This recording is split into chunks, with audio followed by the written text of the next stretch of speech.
And probably we'll do the second part tomorrow, possible quiz Monday, just over P1 and P2. So we'll talk some more about that tomorrow. The title of this section is Linear Models and Rates of Change. Again, it's chapter P. So we are doing some review stuff. This is almost like stuff you learned back in algebra. So it won't be too bad today, I don't think. You will see later on in calculus why we spent all of this time reviewing all of this stuff. Writing linear equations, slope, and all of that is a big part of calculus. We'll have to do a lot of that throughout the year. So I'm going to fill, and you can probably start writing this stuff down. I'm going to fill this slide with just a bunch of stuff that we need to know for linear equations. All right, and we're starting with the slope formula. The good old slope formula. M equals y2 minus y1 all over x2 minus x1. Remember, slope is just like a rate of change. Sometimes we'll refer to it as a change in y over change in x. Change is a big part of calculus. When I was in high school and I took calculus my senior year, my teacher basically said that the definition of calculus is the study of change. So slope goes right with that. It's the study of change, the rate of change. Now we're going to be using the slope-intercept form quite a bit today. And here it is. Y equals mx plus b. Remember, m, of course, is the slope, and b is the y-intercept. I'm also going to put up here point slope form. There it is. A lot of times, obviously, just from what the name is, if you're given a point and you're given a slope, you can put it into point slope form, and most of the time we like to solve that for y. Okie doke. Slope formula, slope intercept form, point slope form. Now the last couple things that I'm going to put up here are just some little tidbits about our special types of lines. I've got vertical up here first. You gotta remember that a vertical line is always x equals a number, okay, and it has an undefined slope. I actually just did this lesson with my pre-calc class the other day. This is definitely chapter P. So horizontal line, gotta remember, and this is good cheat sheet stuff, if we decide we want to do cheat sheets this year, I don't know, we'll have to see how that goes, but a horizontal line is y equals a number, and the slope is 0. Okay, y equals a number, slope is 0. That's for horizontal. Horizontal is like left to right, vertical is up and down. A lot of good stuff. We are going to kind of jump around a little bit today, just hitting a little bit of everything. Finding some slope, writing some equations. We'll have a little bit of graphing to do. If you've got graph paper, that's good.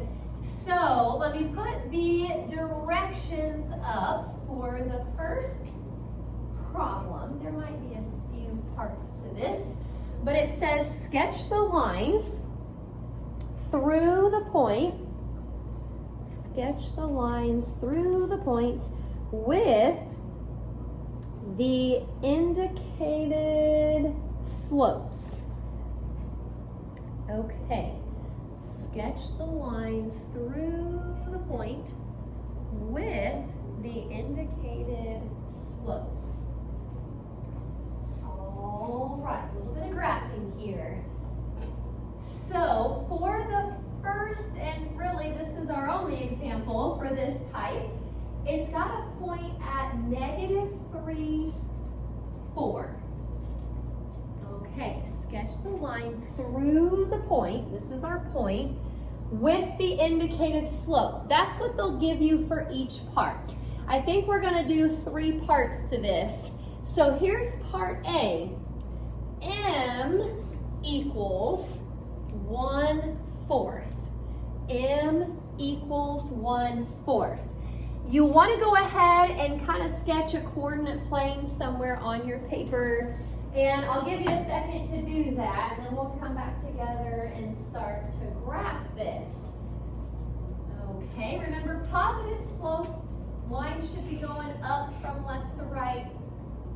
Negative slope, line is going down from left to right, and we know the other 2 types.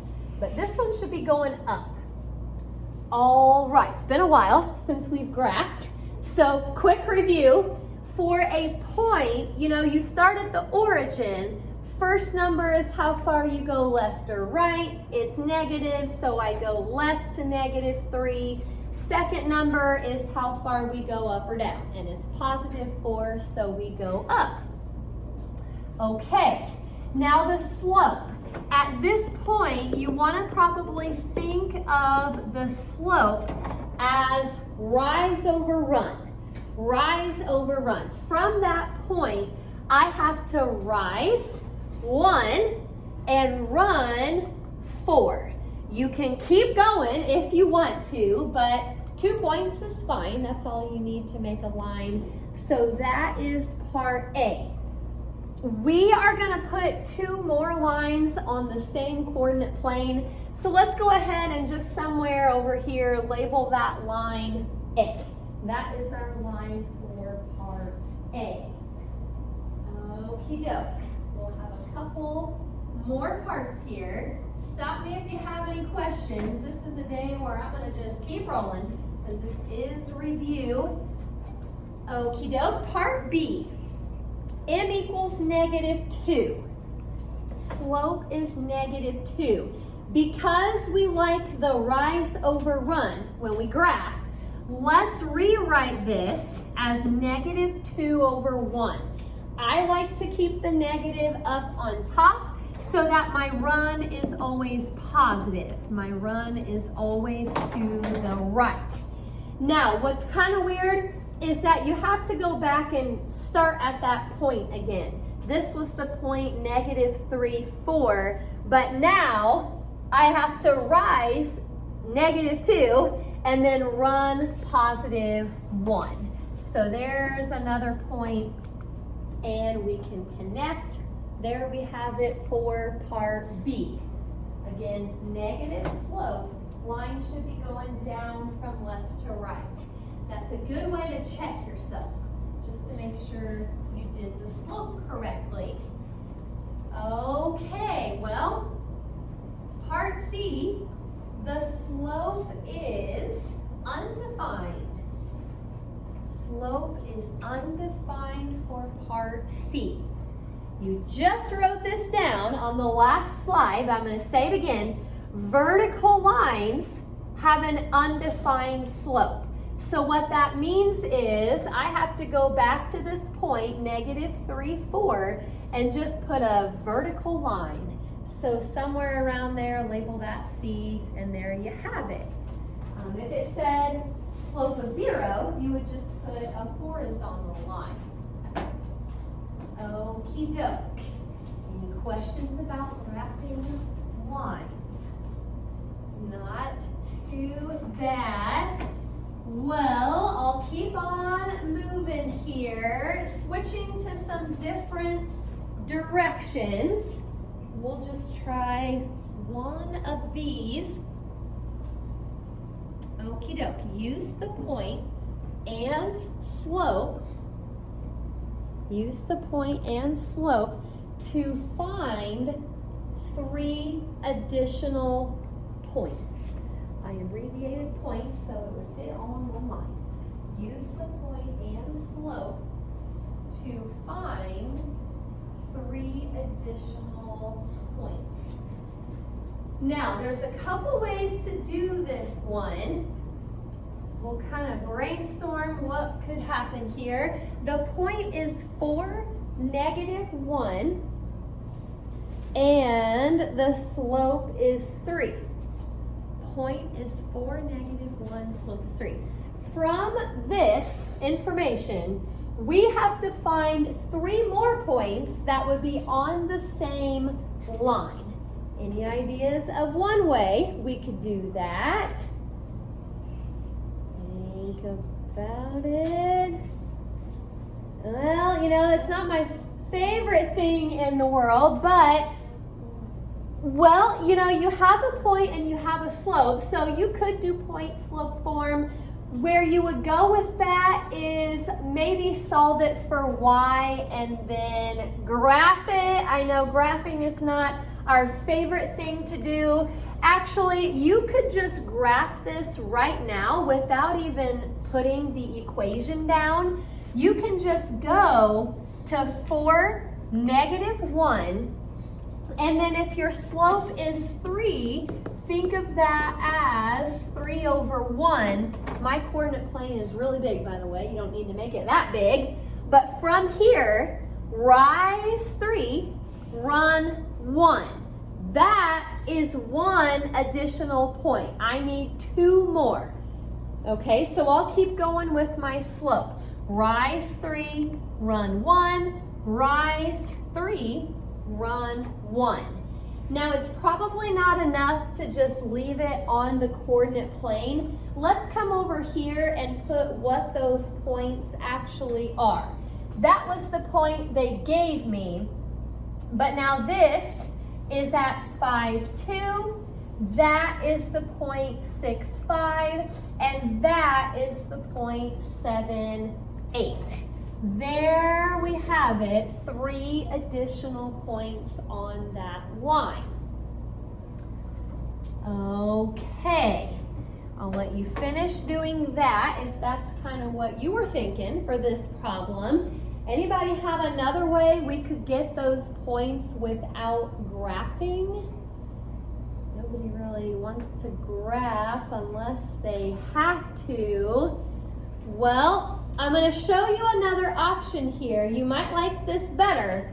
Or another way to do it is to think about that slope as the change in y over the change in x.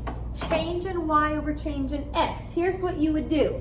Since the change in y is a positive 3, take the y coordinate and add 3. -1 plus 3 is 2. 2 plus 3 is 5. 5 plus 3 is 8. That was a lot easier than graphing. And then change in x is positive 1. 4 plus 1 is 5, plus 1 is 6, plus 1 is 7. So there you have it. Another option if you don't want to graph. Okie doke. Well, any questions so far? Not too bad. Let's see. I think I've got maybe a couple more sets of directions here. Again, we're kind of all over the place, but still talking about linear equations. Okay. Now it says, find the slope and y-intercept if possible. Find the slope and y-intercept if possible. Okay, it doesn't say we have to graph, so that's good. Number 3 is up there.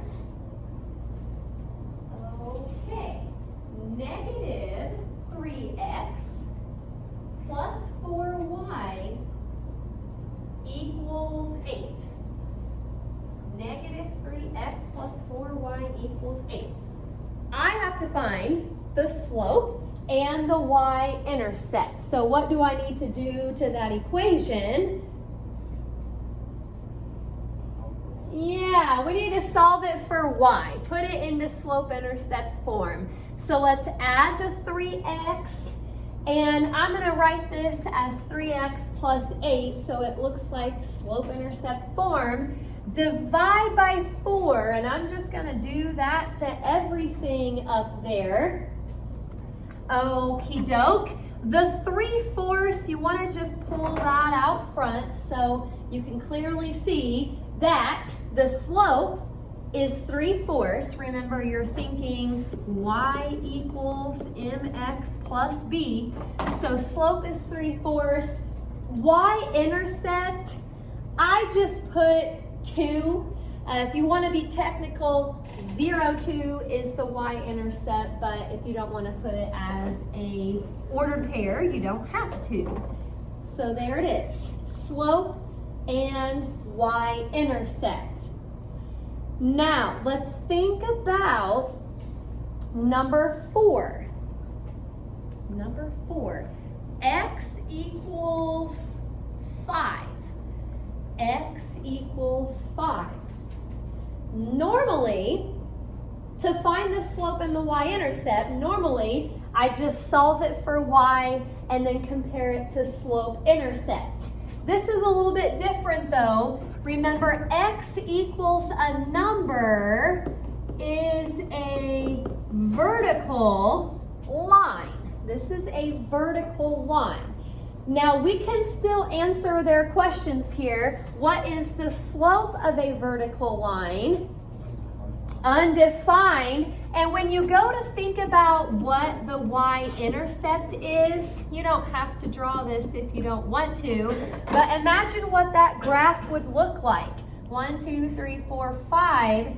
The graph would just be a vertical line right through 5, and it's never going to touch the y-axis. So we'll have to say that there is no y-intercept. What would be the only vertical line that does have a y-intercept? X equals 0. Yeah, that would cross the y-axis. It would be right on top of it. I guess we'd have to say infinite number of y-intercepts if it was 0, but anything else it's just never going to touch. Okie doke. Any questions about that? Horizontal lines, by the way, should always work with the y-intercept. Your slope would be 0, but you would still have a y-intercept. All right, well, hey, we're down to the last set of directions. Good deal. Still plenty of time for homework, probably. Find an equation. Find an equation of the line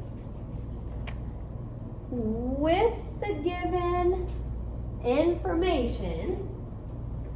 Find an equation of the line with the given information and then sketch the line. Okay, 2 things to do. We'll have an equation to start with, then we will have to graph.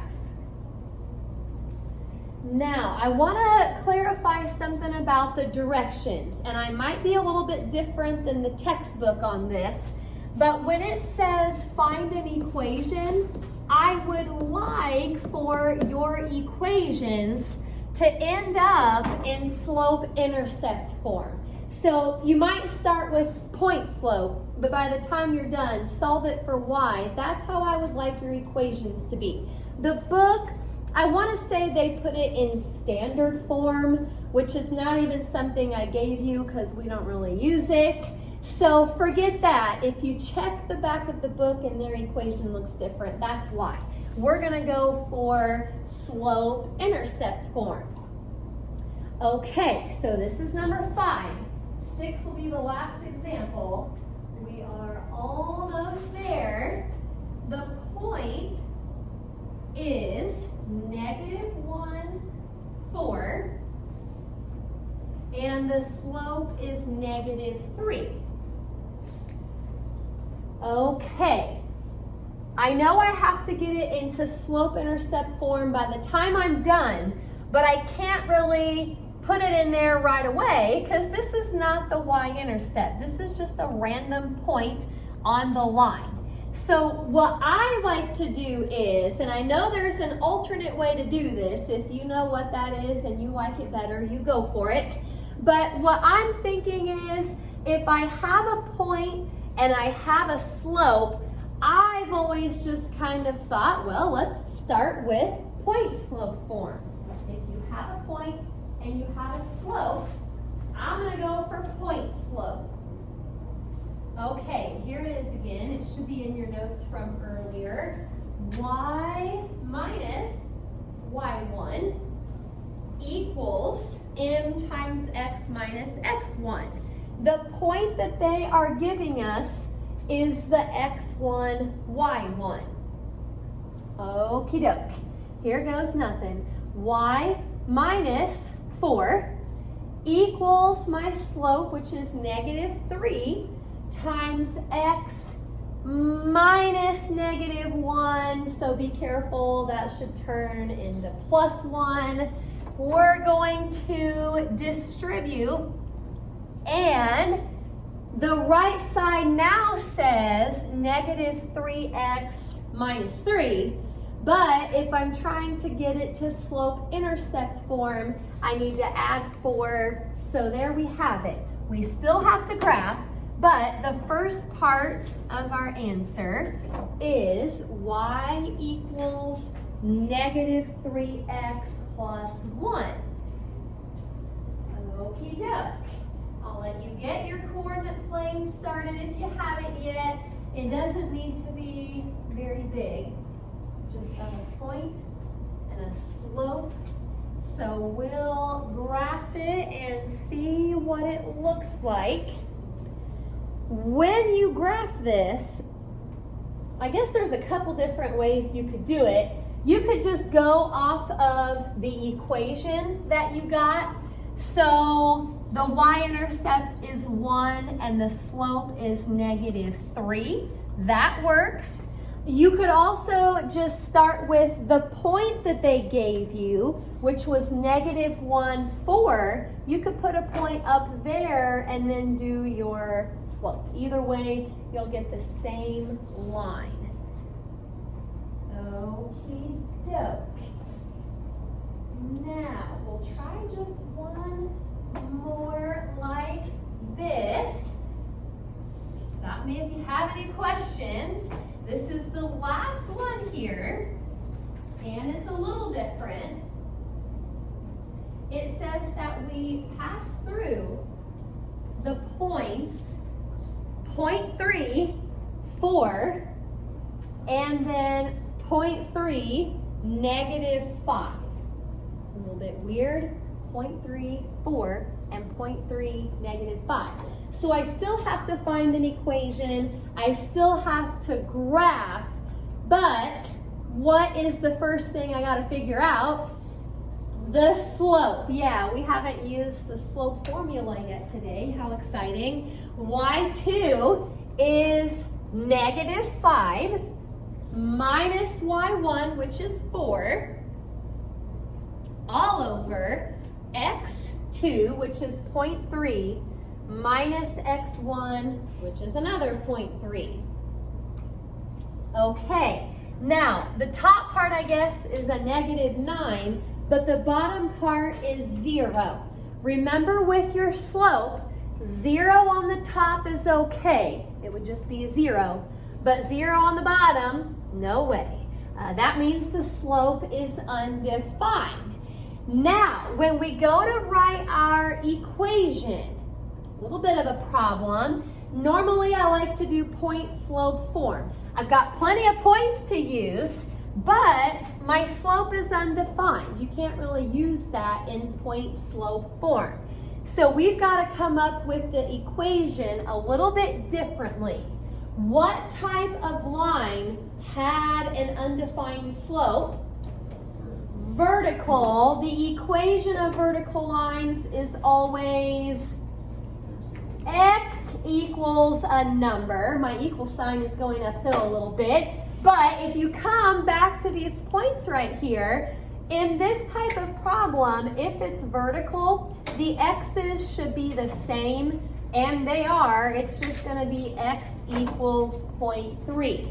Now we're still going to graph this, but we already know it's a vertical line. Now 0.3 I mean, just make, you know, a normal looking coordinate plane. You don't have to count by tenths or anything like that. We're just going to kind of estimate where the 0.3 would be.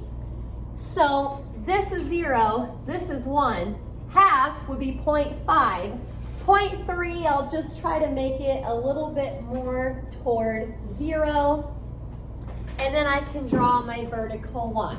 Or if you wanted to take the points that they gave you, you could use those to plot and then draw your line.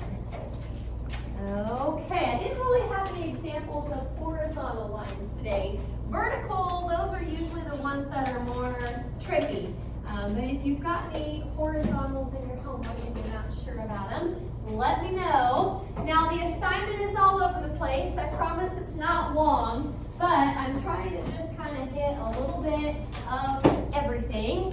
So C5 is from page 20 to 21.